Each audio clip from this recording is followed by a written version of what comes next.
TV Câmara Fortaleza. A fortaleza da nossa cidade é você.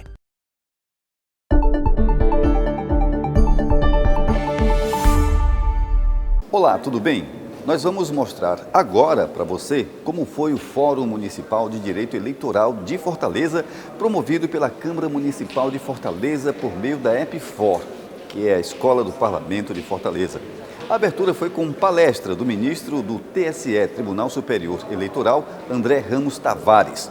Ele falou sobre eleições municipais, protegendo o eleitor e fortalecendo a democracia. Vamos ver. É uma honra e um privilégio dar as boas-vindas a cada um de vocês ao Fórum Municipal de Direito Eleitoral de Fortaleza. Este evento é realizado pela Câmara Municipal de Fortaleza, organizado pela editora Fórum, e será uma importante plataforma de troca de experiências e conhecimentos acerca do processo eleitoral, reunindo especialistas, autoridades e profissionais dedicados ao tema na esfera municipal. Neste momento, convidamos a todos que fiquem em posição de respeito para ouvirmos a execução do hino nacional.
Convidamos ao palco o anfitrião do dia, o presidente da Câmara Municipal de Fortaleza, vereador Gardel Rolim. Bom dia, queria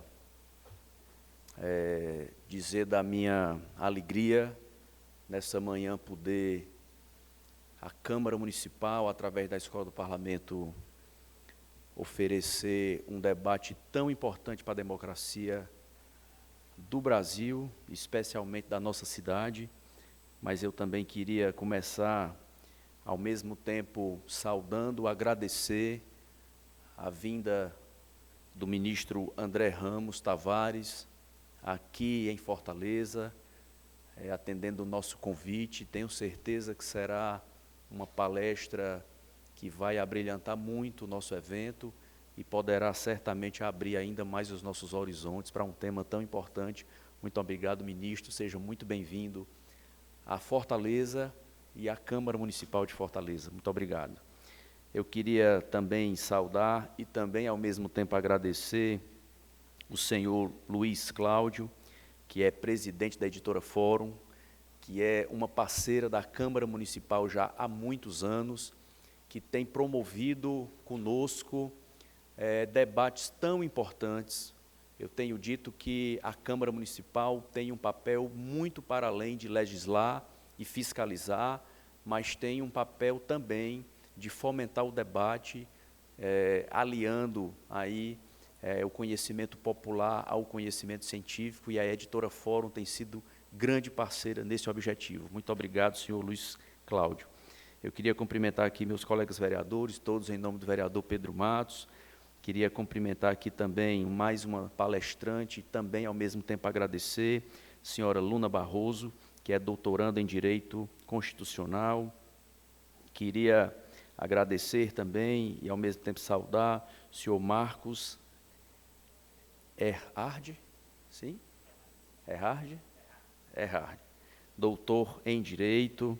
Queria aqui cumprimentar o senhor Paulo Rolim, que é diretor-geral da Câmara Municipal. Queria aqui cumprimentar o Tiago Montezuma, que é procurador jurídico da Câmara Municipal de Fortaleza.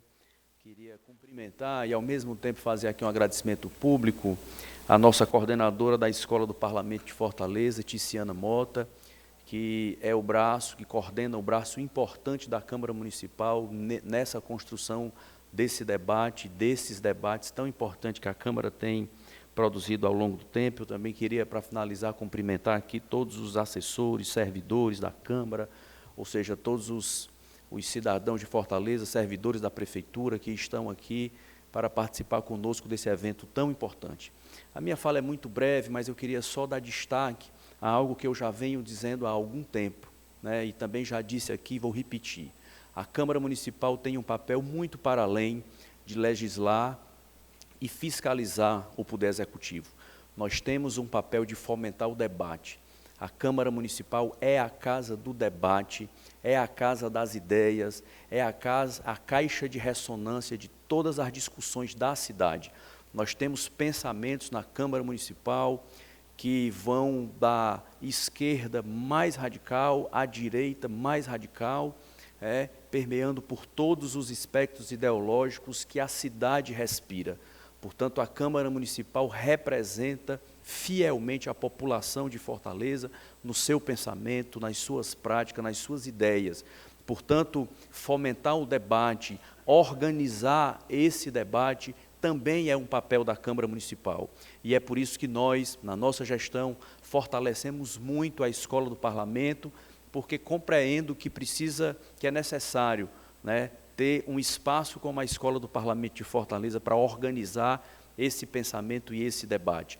Nós precisamos construir na Câmara Municipal, e talvez seja aí o desafio maior que nós temos de todo esse debate, é aliar, é fazer uma conexão, uma fusão entre o pensamento científico, acadêmico, com aquilo que se discute na rua, com o conhecimento popular, com as discussões das calçadas da nossa cidade. É a gente fazer esta conexão e, a partir desta conexão, nós podermos produzir essa cidade que tanto nós almejamos. Uma cidade que dê oportunidade aos jovens, uma cidade segura, uma cidade saudável, uma cidade que seja generosa com as pessoas, uma cidade fraterna. E eu tenho certeza que nós só conseguiremos construir essa cidade se nós, especialmente do Parlamento, conseguirmos aliar estes conhecimentos, ou estas discussões, ou esses debates. Portanto, hoje, nós especialmente, está aqui o vereador Jorge Pinheiro chegando, bom dia Jorge Pinheiro, seja bem-vindo.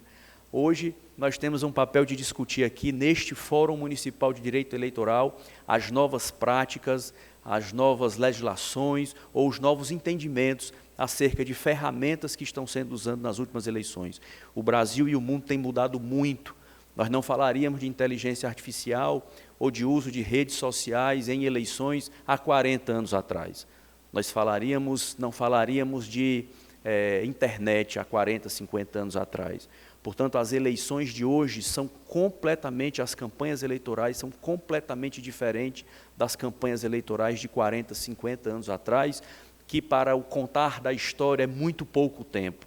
Portanto, é necessário que nós estejamos atentos, com olhares sempre muito cuidadosos com as novas ferramentas, com o que tem de mais novo, de mais moderno, que quem circula em campanhas eleitorais muitas vezes é tentado a fazer uso dessas novas ferramentas. Portanto, é necessário que nós tenhamos clareza, né, de quais são os limites, quais são os entendimentos e o que de fato toda esta nova ferramenta pode colaborar com o fortalecimento da nossa democracia. Não é possível falar em fortalecimento da democracia se nós não tivermos pleitos eleitorais, campanhas eleitorais transparentes, fiéis, que de fato permitam a participação popular e com regras bem definidas. Nós vivemos num Estado democrático de direito e o que regulamenta tudo isso são regras, são ideias postas no papel como leis e é necessário que toda a sociedade se submetam a essas leis. Portanto, nós que somos candidatos, ou quem participam das campanhas eleitorais, ou advogados que trabalham em campanhas eleitorais e outros tantos profissionais que trabalham nesse momento, precisam ter muita clareza de onde são os limites que podem ser permeados, e é por isso que eu tenho um prazer enorme de colaborar com todo esse debate, promovendo através da Câmara Municipal, pelo seu braço da Escola do Parlamento, junto com a editora Fórum, esse momento tão importante que eu julgo ser para Fortaleza, para o Ceará e para o Brasil. Nós precisamos evoluir e avançar em todas essas questões e são debates como esses que fazem todos nós que estamos nesse meio compreender em que momento, em que medida e esses limites que nós podemos ir. Portanto, muito obrigado aqui a todos os palestrantes que se dispuseram a vir, mais uma vez agradecer a todos, agradecer também mais uma vez à editora Fórum, agradecer também mais uma vez a todos os servidores da Câmara Municipal que se envolveram para que esse evento pudesse acontecer e para finalizar, desejar a todos que esse evento de fato engrandeça cada um de nós que passaremos o dia aqui e que a gente possa sair daqui com mais conteúdo, com mais informação e mais preparado para um momento importante que nos avizinha. Portanto, um bom dia a todos e bom evento. E para darmos início à palestra, é com grande honra que convidamos ao palco uma figura notável e um verdadeiro especialista na área de direito eleitoral.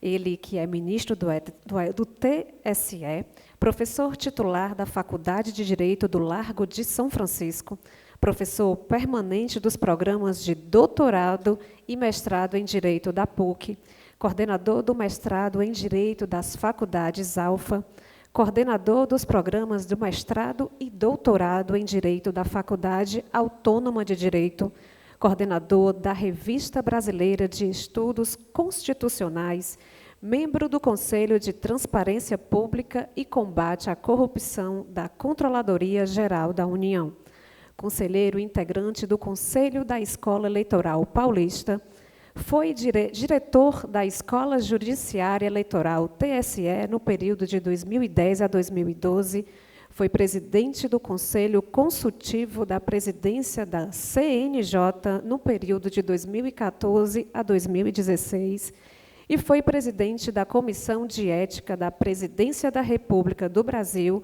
de 2020 a 2021. Atua como pesquisador e docente nos seguintes temas: direito econômico, como foco na economia digital e na superação do subdesenvolvimento, poder judiciário e STF. Convido ao palco o ministro do Tribunal Superior Eleitoral, André Ramos Tavares. Que inicialmente agradecer ao nosso anfitrião, o presidente da Câmara, Dr. Gardel Rolim, pela recepção, pela iniciativa também, essa iniciativa tão importante que a gente possa estar aqui hoje reunidos para realizarmos uma discussão acerca do nosso processo eleitoral. Cumprimentar o Dr. Luiz Cláudio, já um colega de longa jornada, né? O Dr. Luiz Cláudio sempre foi, enfim, um parceiro, sempre fui tão bem recebido por ele, com tanta cordialidade sempre, né? Eu só posso agradecer a ele e toda a equipe que também tornaram esse evento hoje uma realidade. Parabéns e obrigado mais uma vez. Cumprimentar aqui todos os presentes, pedir licença, fazer isso na pessoa da professora Luna Barroso, aqui presente, também cumprimentando todos os professores, as autoridades aqui presentes, vereadores, cumprimentar aqui os estudantes e estudiosos, né, do direito eleitoral. Hoje,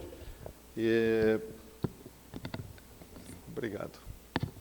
Hoje eu vou conversar um pouquinho sobre a proteção do eleitor, o fortalecimento da democracia. E, na realidade, gostaria de trazer, em primeiro lugar, alguns tópicos quantitativos, né? Vou falar de alguns números, porque eu acho que isso é muito importante quando nós falamos de eleições municipais no Brasil, né? Se nós olharmos as últimas eleições de 2022, nós tivemos ali 156 milhões de eleitores aptos a votar. Evidentemente que nós temos ali uma média de 20% de abstenções, geralmente, né? Mas nas últimas eleições nós tivemos, inclusive, a maior porcentagem de votos válidos, quer dizer, no sentido de que não houve a escolha, né? Houve por parte do eleitor uma busca por votar efetivamente em um candidato ou em outro, né? Isso foi um marco interessante nas últimas eleições de 2022. Isso desde 94 foi a porcentagem mais elevada que nós tivemos no eleitorado brasileiro. Quando a gente fala de eleições municipais, nós tivemos nas últimas eleições também 5.570 municípios. Havia 5.570 municípios, né? Nas últimas eleições municipais havia 5.568 municípios. Mas nas últimas gerais já havia 2 municípios a mais, né? Os municípios, eles no Brasil têm essa tendência ao crescimento também, né? E tivemos ali mais de 500 mil de candidaturas. Se a gente imaginar que esse é um universo que precisa ser analisado, né? Necessariamente ele começa e deságua na justiça eleitoral, nós estamos falando, portanto, né, de um número extremamente elevado que precisa ser trabalhado na justiça eleitoral. Desse universo das últimas eleições municipais, nós tivemos aproximadamente 30 mil, pouco mais de 30 mil candidaturas que foram consideradas inaptas, ou seja, daquelas que foram analisadas por, enfim, algum tipo de contestação, de impugnação, que foram analisadas pela Justiça Eleitoral, mais de 30 mil foram consideradas inaptas. Então, portanto, sem falar de todas as outras, não é, que foram consideradas aptas e de todas as outras cujos registros não foram impugnados, né? Então, nós estamos falando realmente de um trabalho, não é, que é monumental por parte de toda a Justiça Eleitoral, dos servidores, não é, dos magistrados, que precisam estar preparados, não é, sempre para enfrentar esses números. As candidaturas para prefeitos, né, para o cargo majoritário municipal, das últimas eleições municipais, tivemos uma concorrência eleitoral, né, de 3,5 candidatos por vaga, isso para prefeitos.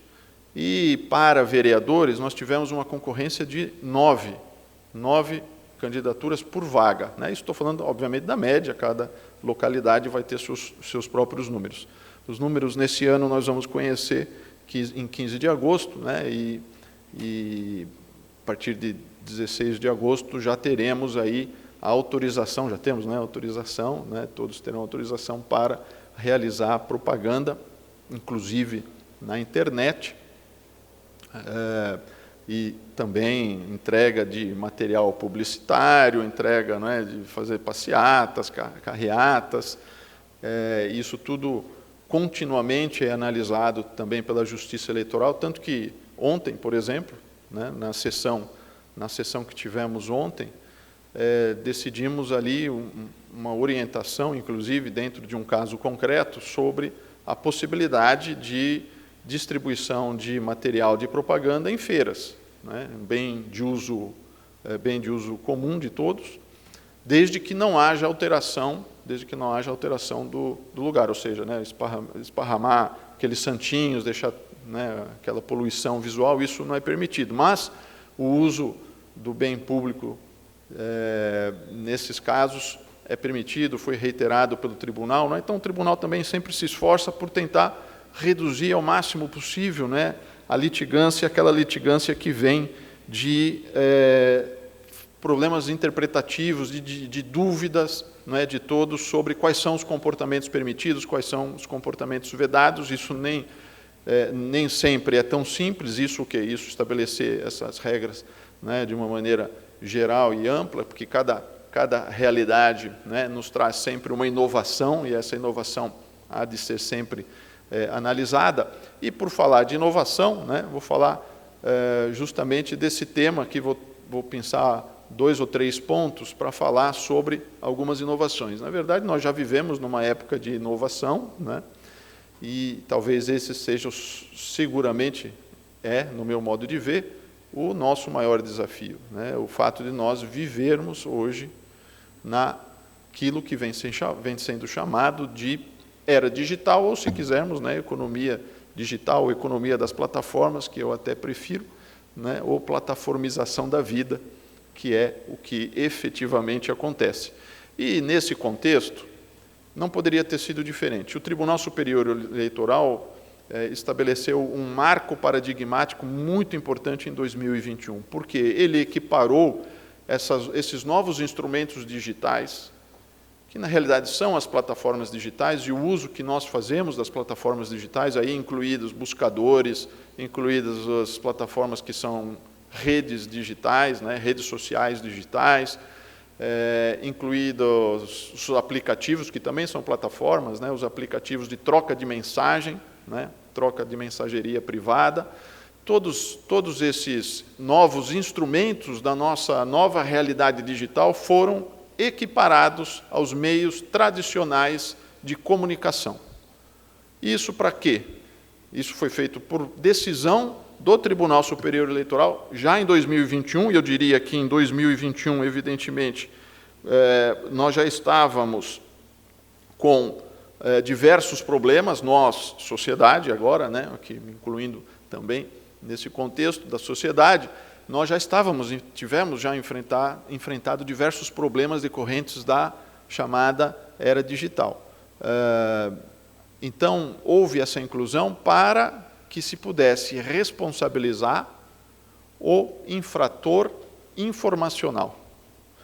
O infrator informacional do processo eleitoral brasileiro, ele precisa ser, sim, responsabilizado. E, para isso, o pressuposto era, do ponto de vista jurídico, né, era exatamente promover esta equiparação que foi realizada em 2021.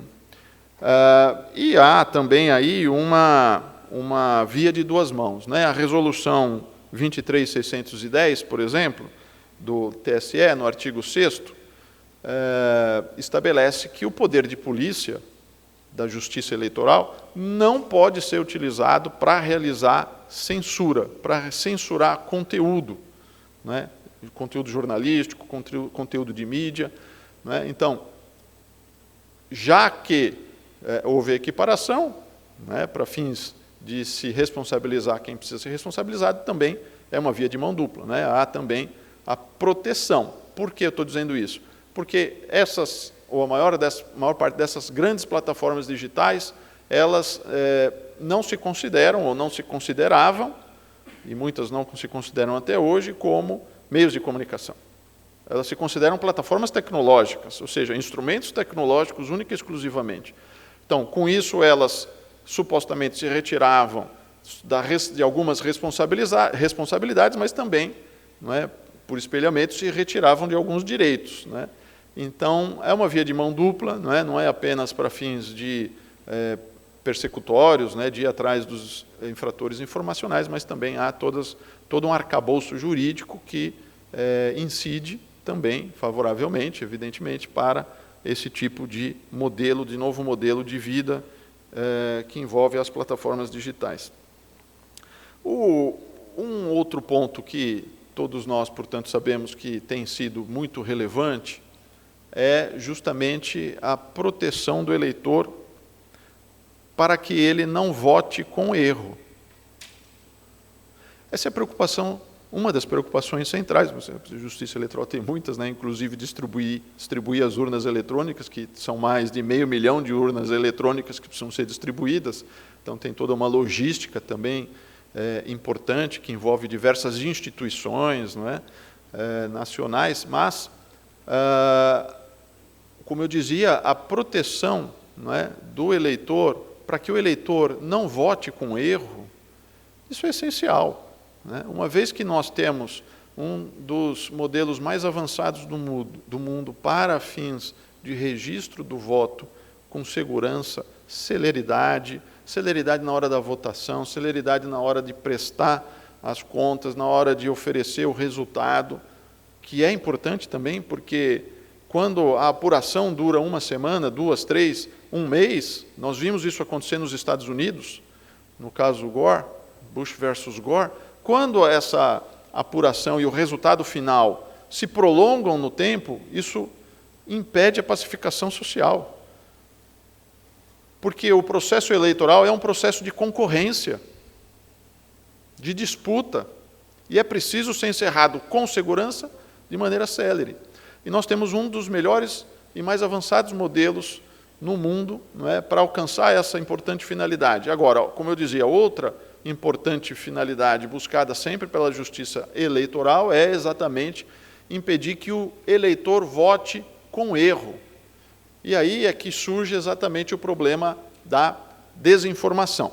Surge antes do problema da desinformação, surge a questão sobre a liberdade de expressão.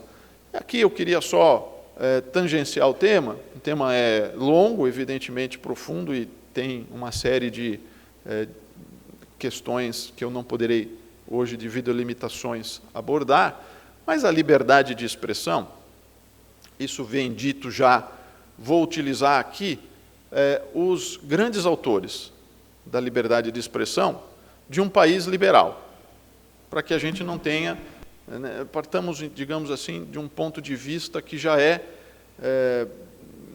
pró-liberdade.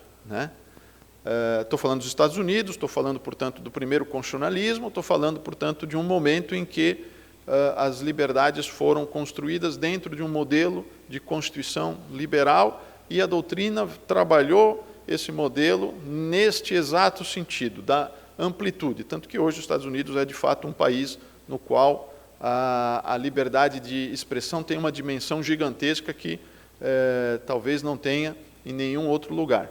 Mesmo assim, nos Estados Unidos, na doutrina tradicional, cito aqui, por exemplo, o Archibald Cox, que é o grande autor sobre liberdade de expressão, o Archibald Cox já dizia, a liberdade de expressão, a fundamentalidade da liberdade de expressão não significa que ela é absoluta. E o próprio Archibald Cox, que é a obra de referência no assunto, a obra, digamos, clássica, o Archibald Cox ia além, ele dizia o seguinte: certas palavras e certas publicações podem gerar instabilidade, desordem e colocar em risco a própria nação. Então, eu estou falando de como se compreendia a liberdade de expressão na doutrina tradicional, num país liberal, contradição constitucionalista lá da origem, estou falando final do século XVIII. Né?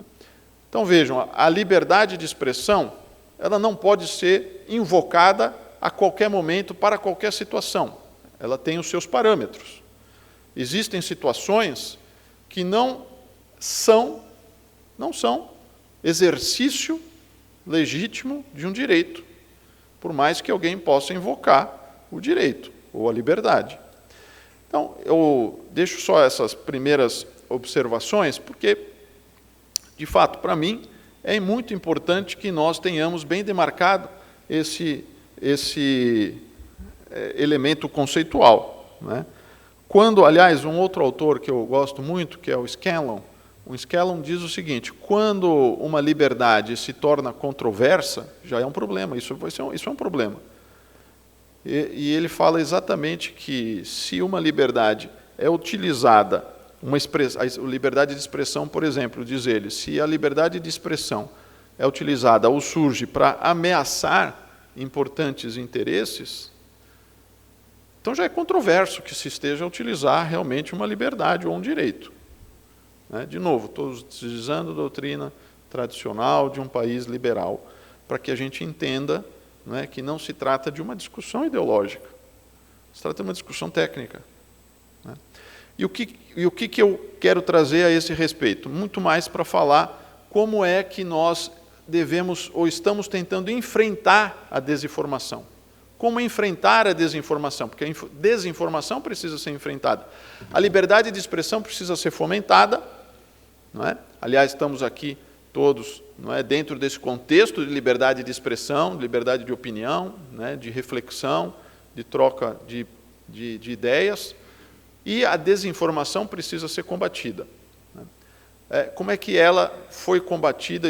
Qual é o marco normativo do combate à desinformação no âmbito do processo eleitoral? Que eu diria, basicamente, além da jurisprudência, aqui nós temos uma série de resoluções, cito especialmente a resolução 23.714, que é uma resolução de 2022 do Tribunal Superior Eleitoral, que estabelece que a divulgação de fatos sabidamente inverídicos ou gravemente descontextualizados, que pretende afetar o processo eleitoral, é proibida.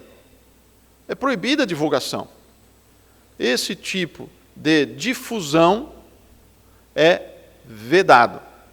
Não se trata de liberdade de expressão, não há nenhum direito envolvido na disseminação de notícia falsa ou gravemente descontextualizada com o objetivo de atingir o processo eleitoral ou as instituições eleitorais.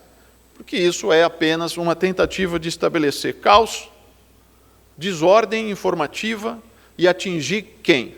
O eleitor, o cidadão, no momento que é um momento importante, no qual ele vai depositar o seu voto, que é a expressão da sua convicção, formada de maneira livre. E a Justiça Eleitoral e todos nós, como sociedade, devemos preservar esse tipo de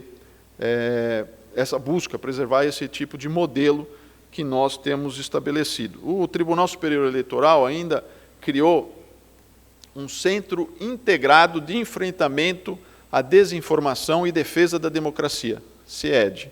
Um Centro Integrado de combate, portanto, à desinformação e também de preservação da democracia. Esse Centro Integrado de Enfrentamento da Desinformação, ele hoje já funciona, ele conecta todos os tribunais regionais eleitorais em tempo real. Existe um repertório de decisões do Tribunal Superior Eleitoral que foram selecionadas pelo próprio tribunal, por nós, no TSE. Decisões, portanto, decisões de colegiado todas, são mais de 100 decisões que alimentam este sistema, que também é um sistema eletrônico de inteligência artificial, que promove exatamente uma disseminação de quais são as regras e quais são os enunciados desinformativos que já foram catalogados como enunciados ou mensagens desinformativas como desinformação, portanto, como algo que é proibido. E uma das resoluções recentes do Tribunal Superior Eleitoral estabelece que estas decisões que o TSE, nas quais o TSE já decidiu que existe desinformação naquele assunto, naquela propaganda, naquela mensagem, naquele vídeo, que essa decisão, ela é vinculante para o restante da Justiça Eleitoral.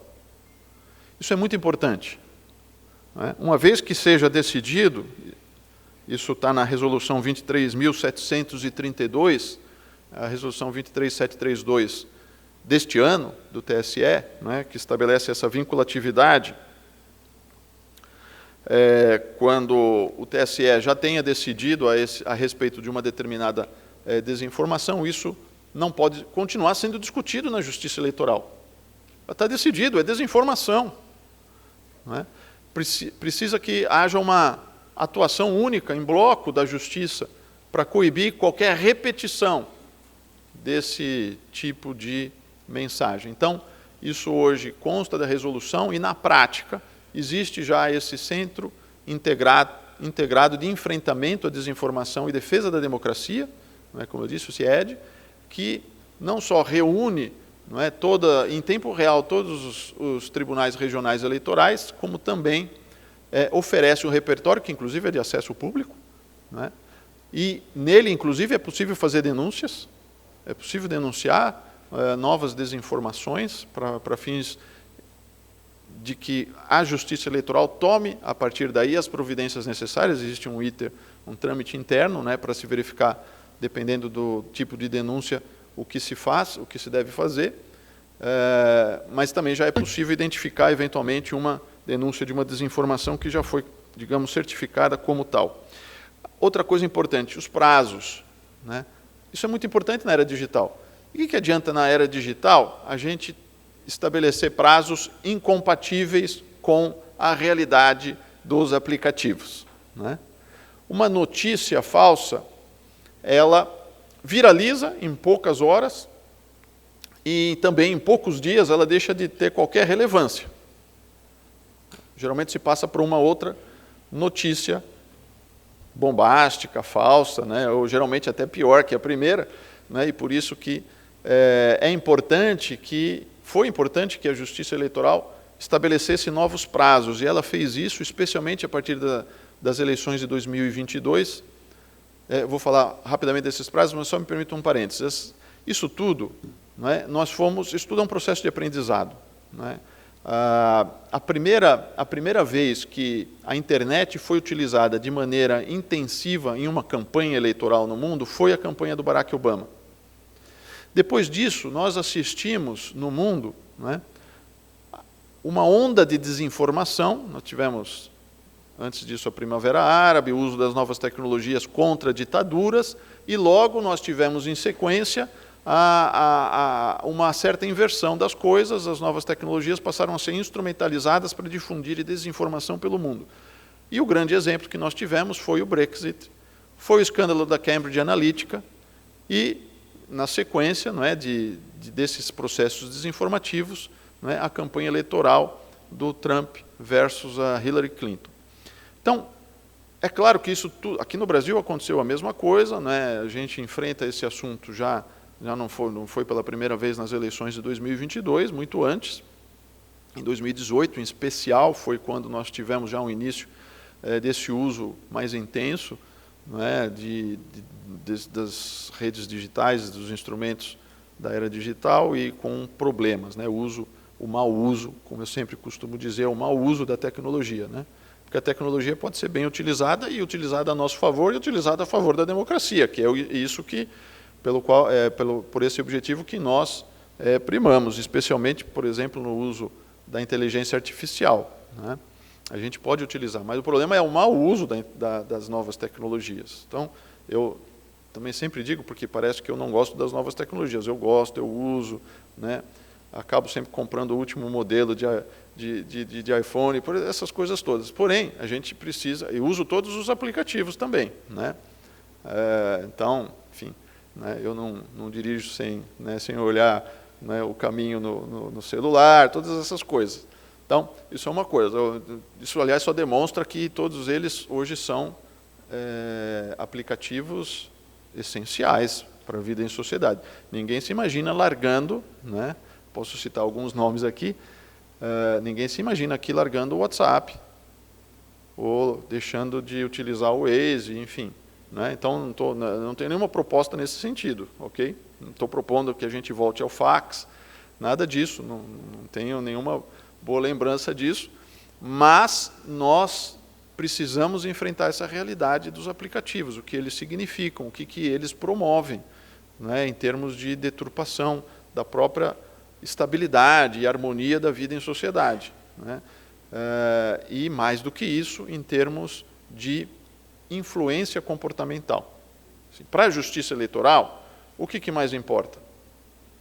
O problema da influência comportamental. Uma grande parte, se não a totalidade, das grandes plataformas digitais operam, tem um modelo de negócios que é voltado para o quê? Influenciar comportamentos. E sempre foi uma das grandes preocupações da justiça eleitoral o quê?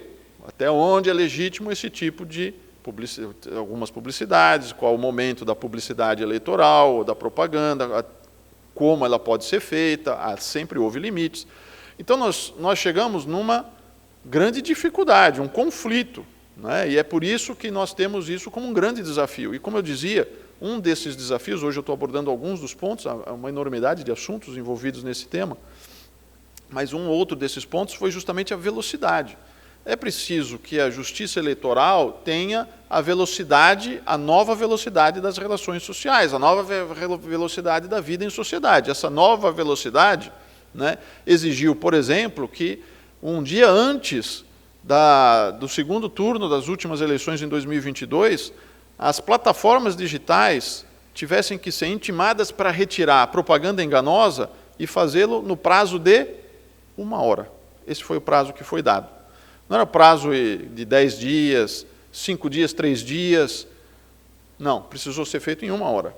E a maior parte das decisões, quando se chegou a uma decisão e foi necessário um mandado judicial para se cumprir a decisão, elas foram, sim, cumpridas em menos de 1 hora. Menos de 1 hora. Né? E essas coisas assim precisam ser quando nós falamos, não é, da nossa nova época, da nossa nova economia, que é essencialmente digital e extremamente veloz. Então, isso é um outro aspecto que eu considero extremamente relevante, que é acompanhar a velocidade. Para isso, nós precisamos sempre ter, claro, servidores capacitados, né, e, de alguma maneira, ter a colaboração das plataformas. Aliás, as plataformas, elas têm colaborado, né, em grande medida, elas colaboram em certos assuntos. E vou dar um exemplo para vocês: a maior parte da publicidade enganosa, da marketing desinformativo das redes sociais foi retirado voluntariamente pelas plataformas digitais, sem necessidade de decisão judicial, porque elas têm essa capacidade. Não se trata aqui de estabelecer algo improvável ou inalcançável. Isso foi feito na prática. Não é? As grandes plataformas digitais conseguiram retirar as postagens desinformativas, assim como eles fazem em questões relacionadas a crime, não é? Ataque à honra, direitos autorais. Eles também conseguiram fazer isso em relação à desinformação, antes mesmo. Isso eu estou falando da maior parte das postagens desinformativas. Foram retiradas antes mesmo de terem uma única visualização. Isso é um dado extremamente importante, porque nós estamos trabalhando com velocidade. Sem velocidade, nós seremos, com certeza, superados. Não é? Por fim, não é, só pelo menos fazer uma referência à inteligência artificial. O uso da inteligência artificial, que nos surpreendeu nos últimos tempos, porque nós passamos a ter acesso houve uma democratização, entre aspas, eu infelizmente não teria tempo de falar desse assunto, né, uma democratização um pouco suspeita, mas democratização de acesso à inteligência artificial extremamente avançada. Né, isso foi colocado à disposição da sociedade. Todos nós deveríamos nos perguntar o motivo disso, mas, enfim, vamos deixar para uma outra discussão. E essa inteligência artificial, especialmente a inteligência artificial generativa, ela não pode ser utilizada no processo eleitoral. Isso foi proibido. Não é possível utilizar vídeos alterados. Então, por exemplo, não é possível, não é permitido, não é lícito, porque possível na prática já é, você criar vídeos em que você traz grandes personalidades da história, vamos imaginar, você traz um imperador romano para falar bem de um candidato aqui a vereador, por exemplo. Não, isso não pode ser feito. Isso está proibido, isso foi proibido pelo Tribunal Superior Eleitoral, recentemente, em fevereiro deste ano. E todo tipo de propaganda que tenha sido elaborada com o auxílio de inteligência artificial, que não seja essa deepfake, ela precisa ser rotulada. Porque se o sujeito sabe que está olhando para algo que foi, na verdade, tem uma etiqueta lá dizendo, olha, isso aqui veio de uma inteligência artificial. Se nós soubermos que tem esta origem, nós já teremos condições de, pelo menos, desconfiar, dependendo do que vem ali informado. De procurar outras fontes ou de tentar fazer a checagem, que é o nosso principal, também um dos principais mecanismos de defesa, é o da rechecagem. Então, isso tudo faz parte do contexto da nossa realidade digital. Eu sei que há muito mais para se discutir a esse respeito, e eu hoje, enfim, achei que seria realmente mais interessante, trazendo assim, relembrando um pouco dos nossos números, da nossa grandeza em relação às eleições municipais, trazer alguns dos pontos nos quais nós tivemos grandes mudanças jurídicas a respeito do nosso processo eleitoral brasileiro, que continua sendo um grande exemplo mundial de sucesso, de defesa do eleitor, de defesa da democracia, graças, em especial, à colaboração dos servidores, juízes da justiça eleitoral, e da sociedade que precisa sempre também estar atenta e contribuir para que o ambiente digital não se torne um ambiente deletério, um ambiente ruim para todos nós. Então, enfim, são algumas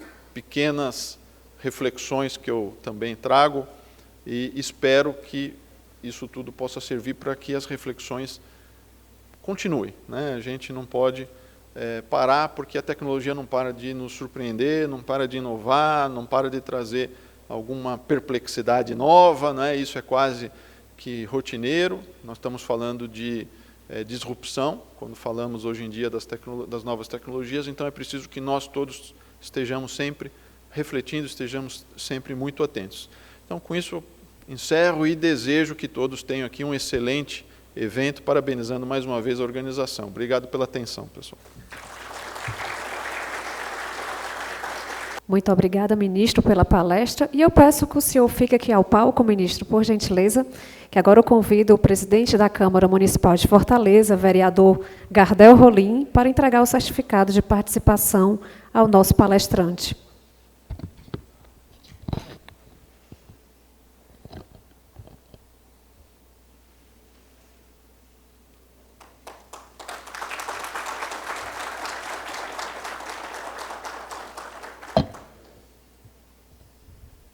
Muito obrigado pela tua audiência e até o nosso próximo encontro.